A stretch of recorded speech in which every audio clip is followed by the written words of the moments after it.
Nashville Predators fans are waiting to get their first look at Michael Bunting in the lineup. On today's show, we'll tell you what we need to see from this newest trade acquisition. Plus, we're going to discuss which Central team did the most to improve their chances in the postseason now that the trade deadline dust has settled.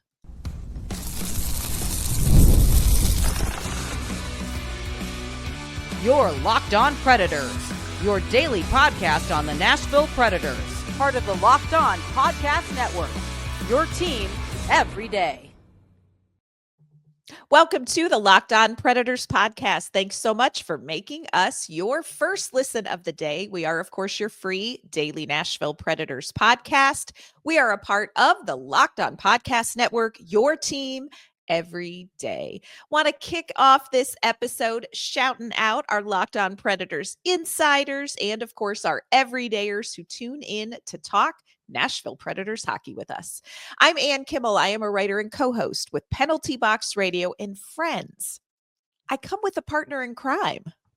Of course you do. I am Emma Lingen, and I'm the Predators site editor and reporter for the Hockey News.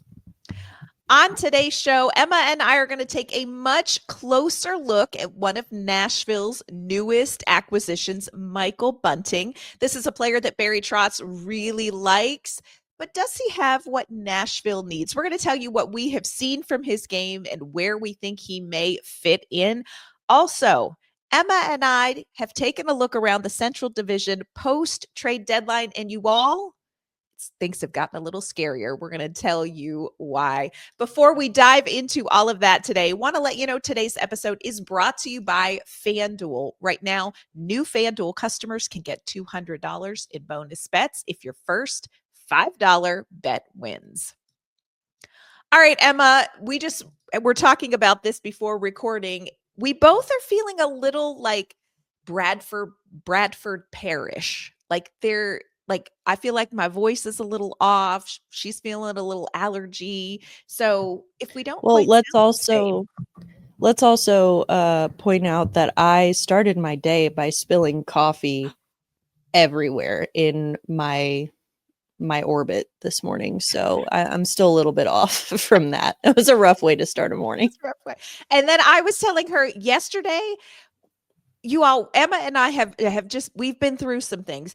She spilled her coffee and spent a lot of time cleaning it up in her orbit. I think that's an amazing visual. Yesterday, somehow I got the smell everywhere. Like every crevice, every anything like that could be lifted off the desk. There was coffee under it. And I'm like, anyway. Yeah. So if you smell coffee at next Tuesday's home game against the St. Louis Blues, look around. Emma's right there. Yeah. Emma's right there. Yesterday, I got the smell of peanut butter stuck in my nose, like not physically in my nose, but I couldn't track it and it drove me crazy. So we have been through some things, Emma and I, but we are regrouping and we are bringing you Nashville Predators insight that we know you need. And it just may smell like coffee and peanut butter today. And it might sound a little stuffy, but here we are. Oh my goodness, y'all. We did want to take some time and kind of dedicate a significant amount of time to the acquisition of Michael Bunting. This is such an interesting acquisition. And I've really loved doing kind of more of a deep dive on him, learning some more about his game, watching some highlights, getting into some of his advanced analytics for the Nashville Predators. Makes me a little more excited about this. Of course, he came over in the Luke Schenn, Tommy Novak move. I don't know if you all saw this. Tommy Novak day-to-day now, and I believe it's a lower body injury. Not ideal. I think so. Yeah. Not ideal. Do not break the Tommy Novak, Pittsburgh. We give you a nice thing. And then he breaks. But Michael Bunting back in return. This is a player that Barry Trotz sounds like he is pretty excited about to add into the roster. When you looked at this move, Emma, Michael Bunting coming in, kind of what stood out to you first about bringing him into the Predators right now? Well, first, a couple things. First of all, I do give Barry Trotz credit for getting back an NHL asset, like making it a hockey trade, because at this point, you don't need draft picks. Pittsburgh really does not have a lot of prospects to Right. get rid of. They're going to hold on to what they have. And it's kind of like, but they do have a lot of draft picks now. But I think that, this is a team, we've talked about this before, that it's like this team, when you go out and add Stamkos, Marchessault, Shea, etc., that's your way of saying, okay, we're trying to win now and in the future as well, but we are trying to win right now. So I give him credit for getting an NHL ready. I mean, obviously ready. He's been in the league for years, but like an NHL asset, someone who can come in and help the team right now. He also stuck to his word. He said that if he was going to be getting players, he was going to get people with a little bit of term. Michael Bunting through next year. So he is not a rental, because that would also make no sense for this team. He's not a true rental. He is, low risk, relatively inexpensive. He can help the team this year, next year, and hey, if he doesn't, they can flip him at next year's trade deadline. No harm, no foul. So, I mean, those are the good things about it. I think he does bring a lot of that edge to his game. A lot of the Kiefer Sherwood type, kind of grit and sandpaper that maybe was missing. And again, something we talked about that is not part of Tommy Novak's game.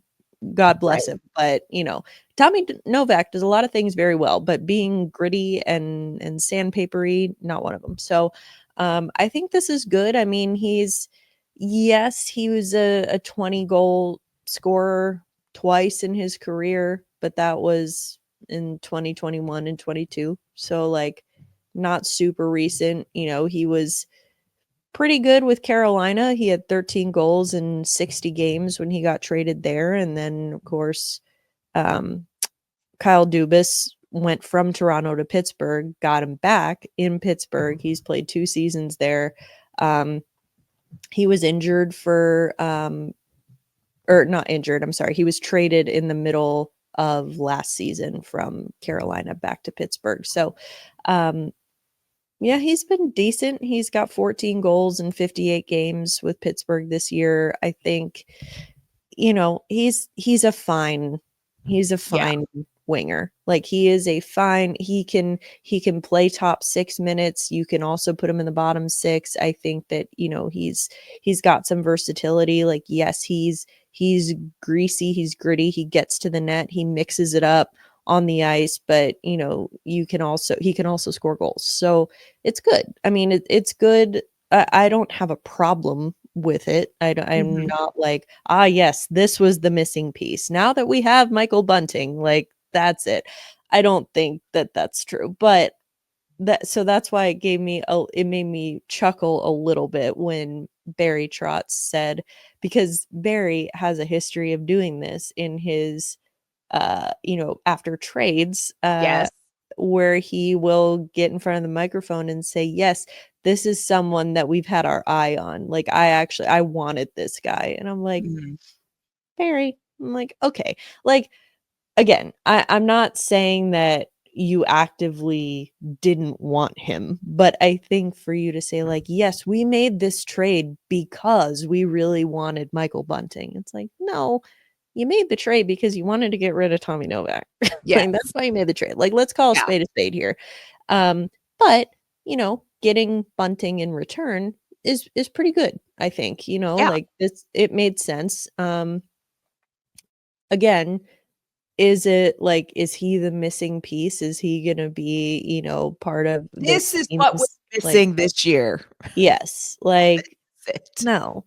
Again, a lot of people talking about, well, if that's why they brought him in for the grit and the sandpaper, we should have just kept Kiefer Sherwood. He would have been cheaper. It's like, maybe so, but I think Sherwood. So, and people are pointing to Sherwood's offensive numbers this year look very similar to Bunting's. And because what I had said was like, look, yes, they both play a similar style of game, but Bunting has more offensive upside than Sherwood does. Right. And, but then people are looking at numbers from this year. Well, Sherwood's numbers are good this year. Yes, because Kiefer Sherwood has been playing top 6 minutes in Vancouver. Yes. He was Yes. never going to be playing top 6 minutes in Nashville. Right, wrong, good, Right. bad, I don't care, it doesn't matter. It's just the fact. He was going to be on that fourth line playing a role that he played very well, but he wasn't going to be playing with other skill guys. He was going to be playing with Michael McCarron and Cole Smith, and they were very good at that like identity line, but I think that you get a guy like Bunting in here, he has the potential, to see some top 6 time. He might be in the bottom 6 too, especially to start, I think, but you have that knowledge, that flexibility that you can move him around. So Yeah. I just think it's like apples and oranges to try to compare the two. Absolutely. The opportunities that Sherwood has had in Vancouver, I agree with you 100%. They just weren't going to materialize for him here in Nashville. The other thing that I love about this acquisition is that we don't have somebody who scores the kind of goals that Michael Bunting tends to score. Nashville, one of the things they've struggled with is they have tried to score and they have very pretty goal scorers. And I mean that respectfully. Philip Forsberg, that is a pretty goal scorer. Steven Stamkos, chef's kiss goal scorer. Michael Bunting is like, hey, I'm going to hang out in the slot and I'm going to find a loose puck and I'm going to just whack it past the goaltender. Like he is about those greasy goals, tip ins, rebounds. If you watch his highlights, if you watch the 20 goal seasons where he scored, that's how he scores. He is a loose puck, battle in the net front, clean up a rebound goal scorer. Nashville has not scored those kind of goals this year, which is part of why the total goals for is so low, because those are the kind that win you games. You can't just play cute and pretty. Yeah. You've got to have a Michael Bunting goal scorer on this roster. So this is part of why I absolutely love this move, because Nashville really doesn't have that guy. They don't have the guy that scores those goals. Coming up, we're going to talk about fit. Where does Michael Bunting fit in this lineup? There's something pretty interesting and unique about his 20 goal seasons. We're going to talk about that and if we can recreate that scenario here in Nashville for him.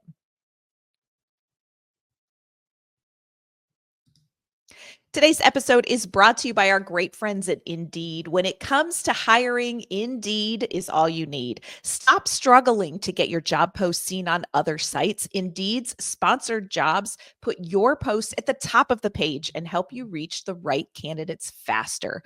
If you are in that spot where you need the right hire yesterday, you know the pressure's on, and every day without the right person feels like a setback. That is exactly when Indeed's sponsored jobs come in handy. They make sure your post is seen by the right candidates right now. Now you can speed up your hiring process with a $75 sponsored job credit.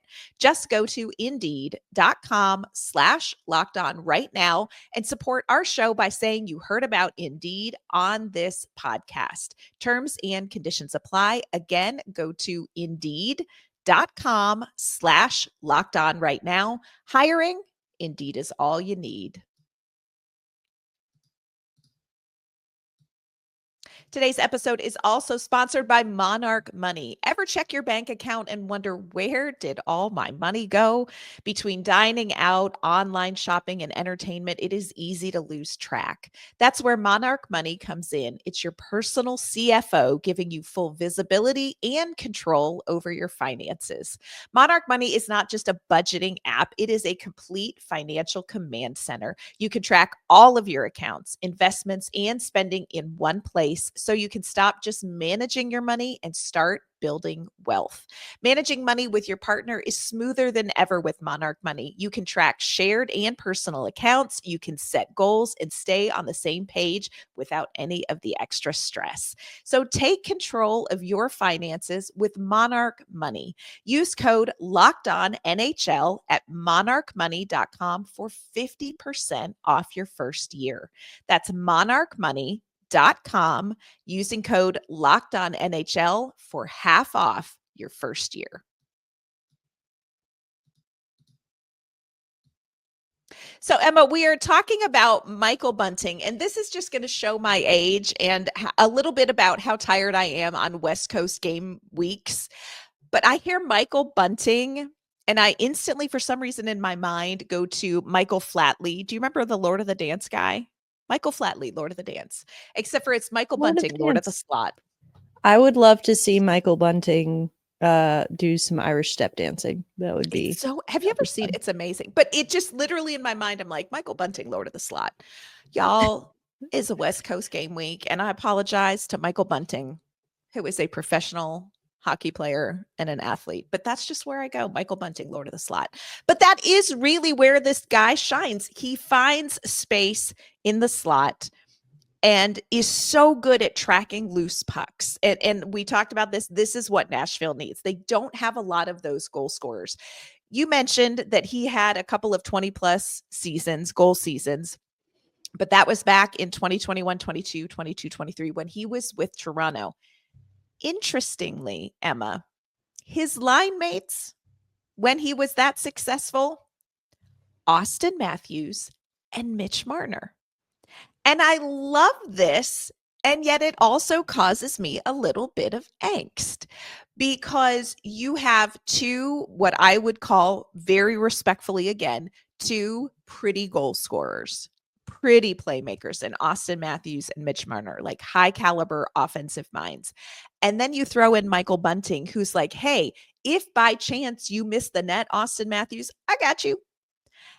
And I look at Nashville's lineup and I'm like, I see we have like a Steven Stamkos and we have a Philip Forsberg and a Jonathan Marchessault. But where do you put the Michael Bunting in that kind of top six when you're also looking to elevate and give an opportunity for somebody like a Fedor Svechkov? So this is my question. I'm very interested to see, who do you put Michael Bunting with to get the most out of the guy who's going to clean up any missed pretty goals? That's my question. And I hate to say, I'm not necessarily predicting. It's more of a, what was your saying, like observing with an eyebrow raised or something? Yes. I'm observing this situation with one eyebrow raised because I worry about what this might mean for Luke Evangelista. Yes. Top line Luke Evangelista. He's done very well in that role. He has been playing some of the best hockey we've seen from him all year. However, it is a little tough because if you look at the lines where they have been lately, you have Bunting coming in. Where do you put him? As you said, that was your question. It's like, well, if you're just doing a straight plug and play, you put him on the fourth line with Michael McCarron and Kiefer Bellows because they've been going 11-7. So it's like that's the line that needs a winger because they need a body because Philip Forsberg had been double shifting. So like that's like the obvious like logistical answer that's where he would go. But again, if you were trying to get the most out of him, putting him with those pretty playmakers, you got to put him on the top six.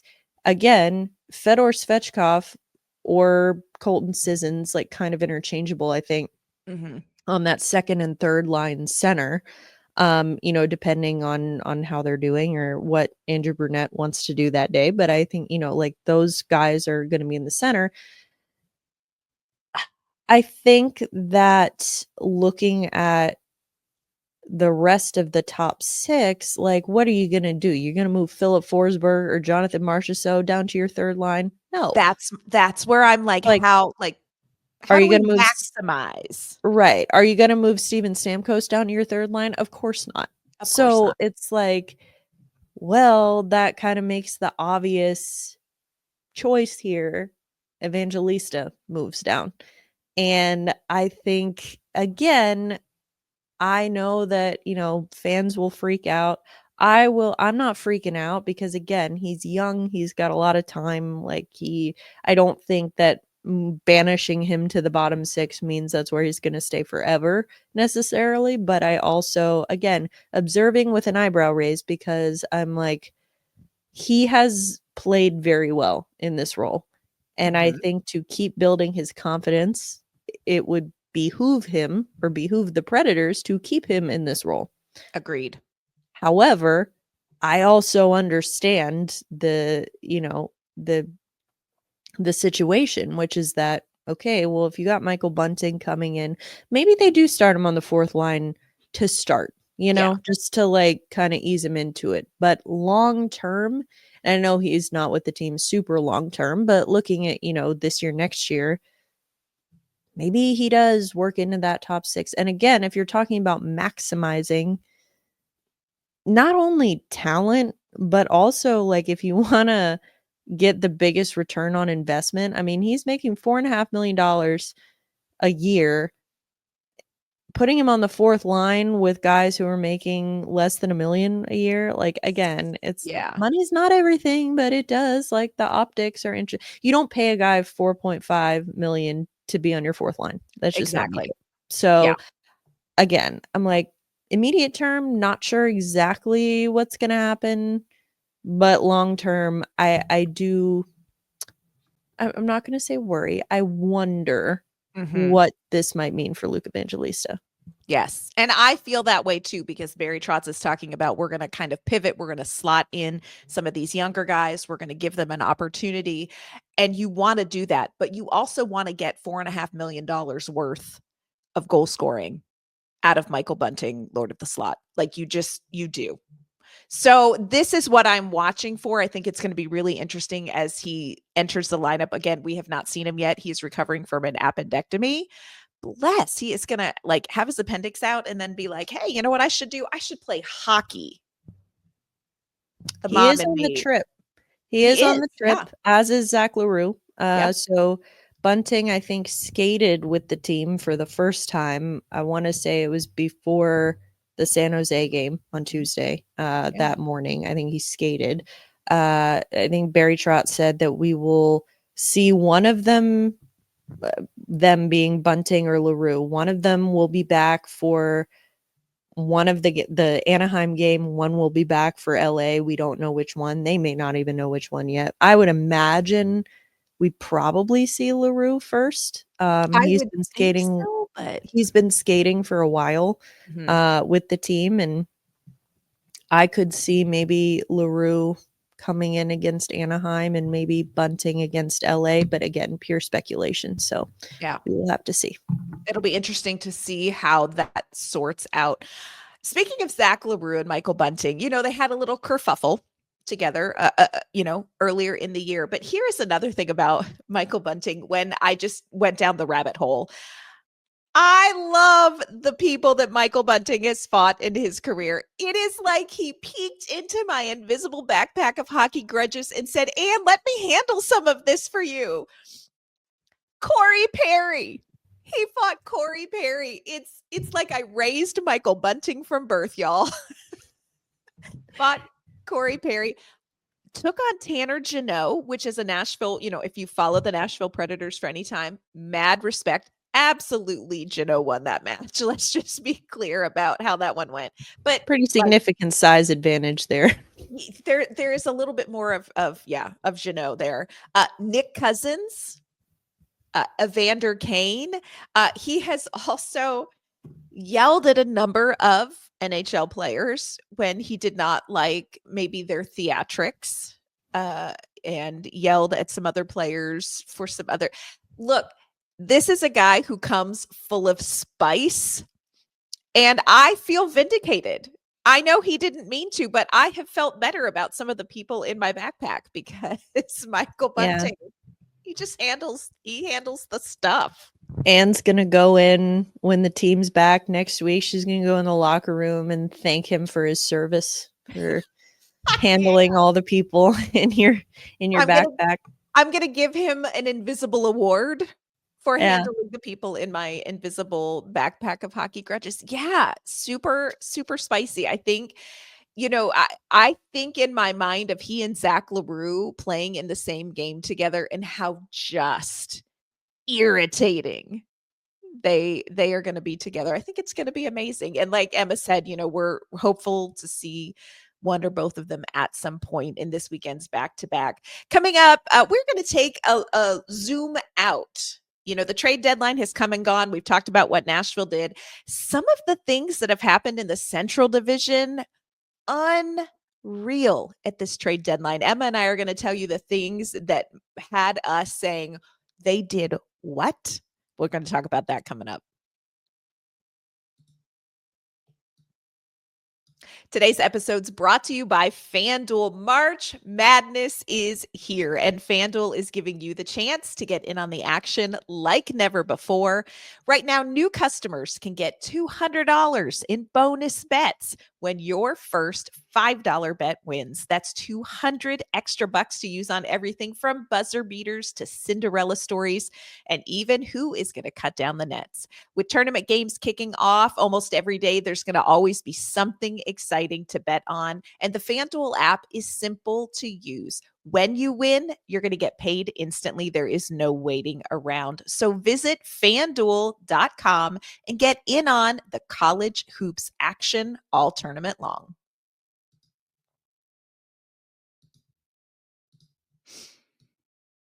All right, Emma, we have known for a while that the Central Division is just hockeying at an extremely high level, even going into the season. Do you remember 84 years ago when we had hope that Nashville was going to be competitive in this division? I hardly remember those days. 84 years ago. Fleeting the joy. Fleeting. Like sands through the hourglass. So true. But you look around the Central Division now, and Emma, I don't know whether to emphatically say it's gotten better or emphatically say it's gotten worse, but the Central Division has become an even bigger juggernaut with what happened at this trade deadline. So looking around the Central, what are what is the move or the couple of moves that really make you think, okay, this changes some things, or this makes this division even more ridiculous? Well, the obvious answer is, of course, Dallas winning the Mikko Rantanen sweepstakes, because first of all, they got him for $12 million a year. That's a bargain, considering that he was, expected to go for upwards of $14 million, especially with the cap going up. They got him at a bargain, and he's going to make this team better right now. He's going to make this team better for a long time. And that is the kind of, high level, like elite goal scoring talent that the Dallas Stars have not had. The Dallas Stars are a very deep team. They're a very talented team, but they haven't necessarily had the guy. Like, they don't have the Nathan McKinnon or the Mikko Rantanen, but now they do. So that is huge for them, especially, they already made moves earlier before the deadline. They got Cody Ceci, Mikhail Granlund, because they've been dealing with some injuries on their roster as well. I think kind of under the radar, really good move that Dallas made was extending Wyatt Johnston as well. He's one of their young, rising stars. They got him, at a shorter deal for a larger AAV, but I mean, now it sets the Stars up well for the next 4 years. It also sets him up well because he's going to be like 27 when he hits the free agent market. Like, he'll be in his prime. Like, it's a really good move all around. So that's the obvious answer, right? Is like Dallas were the big, kind of the big swingers at this. Yes. But then, like, it seems like almost under the radar, because none of these moves, it wasn't like a Rantanen move, like a big move, but it's like they all happened kind of independently from each other.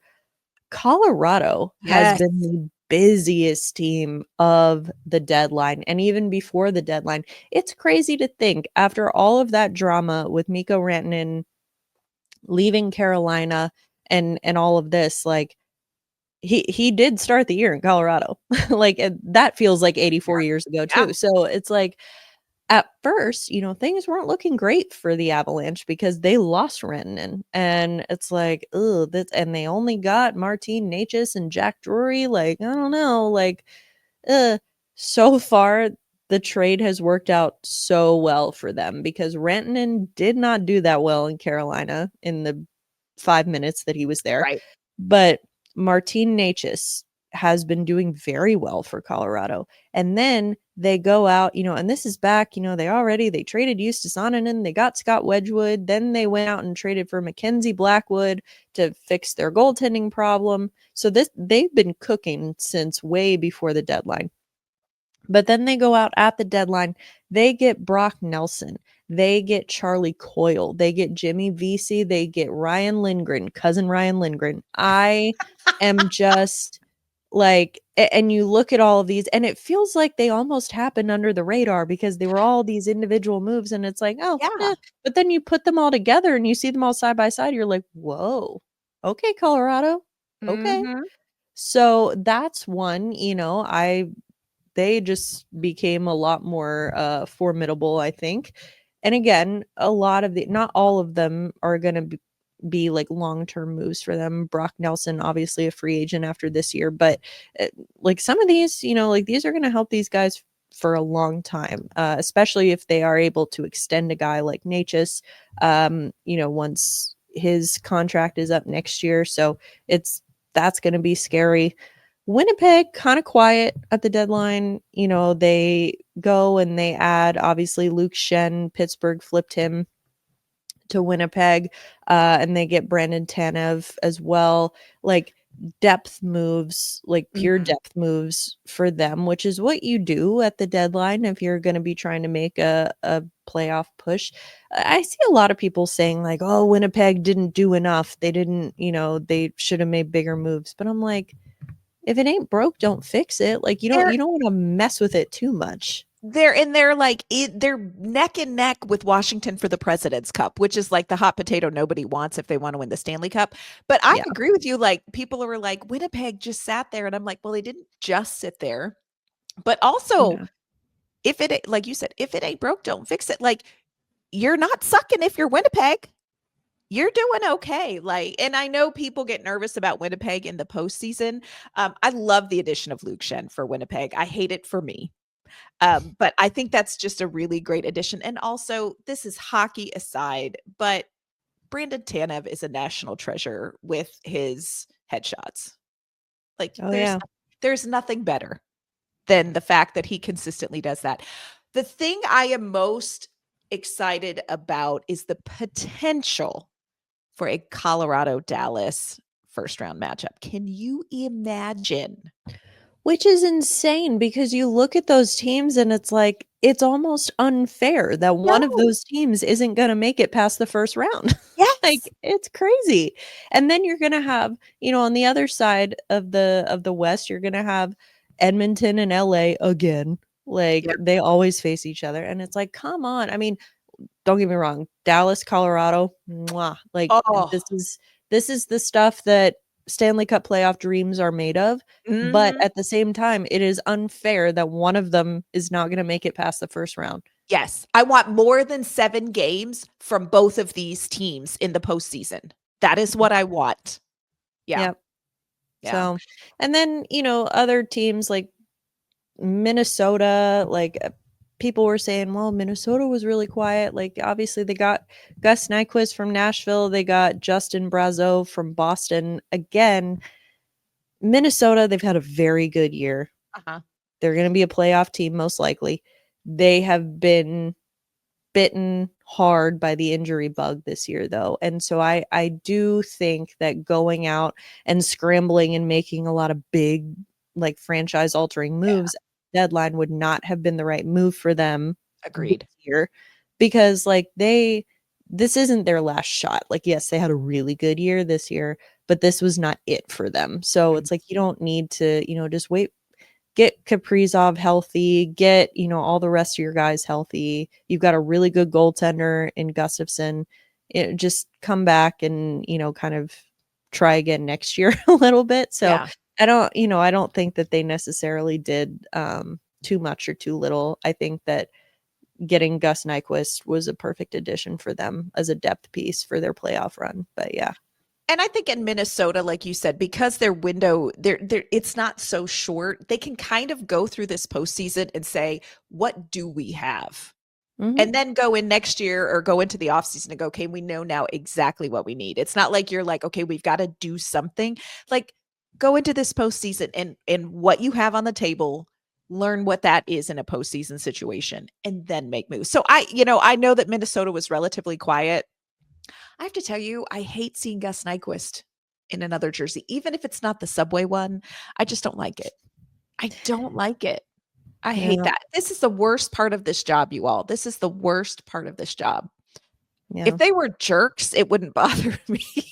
Why do they have to be so nice? Why do they have to be such good people that you enjoy talking to? It's just disgusting. But I'm telling you, the Central Division, it is not going to get any easier. Nashville is going to have to get significantly better if they want to compete in the Central Division next season, the season after that. Like, it's a juggernaut and it's going to be for a long time. But I agree with you. This postseason, I think it's going to be a lot of fun. It's going to be a lot less fun because Nashville not in it.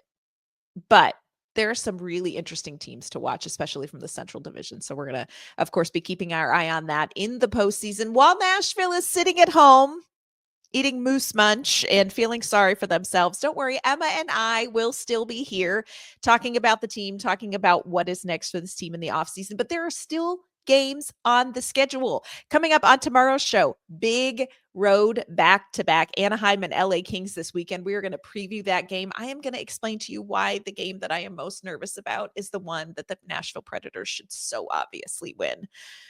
It's going to be a whole thing. So make sure you're back tomorrow while we preview those weekend games. Emma, before we log off today, where can everyone find you and your work? You can find me on social media at Emma_Lingen, and you can find my work at the Hockey News. And you can find me on social media at AnnK_Mama on Ice. You can find my work with Penalty Box Radio as well. Friends, that is going to do it for this episode of the Locked On Predators podcast. Thanks again so much for making us your first listen of the day. Go out and have a great day. Avoid the Bradford Pears, and we'll be back tomorrow. We'll see you then.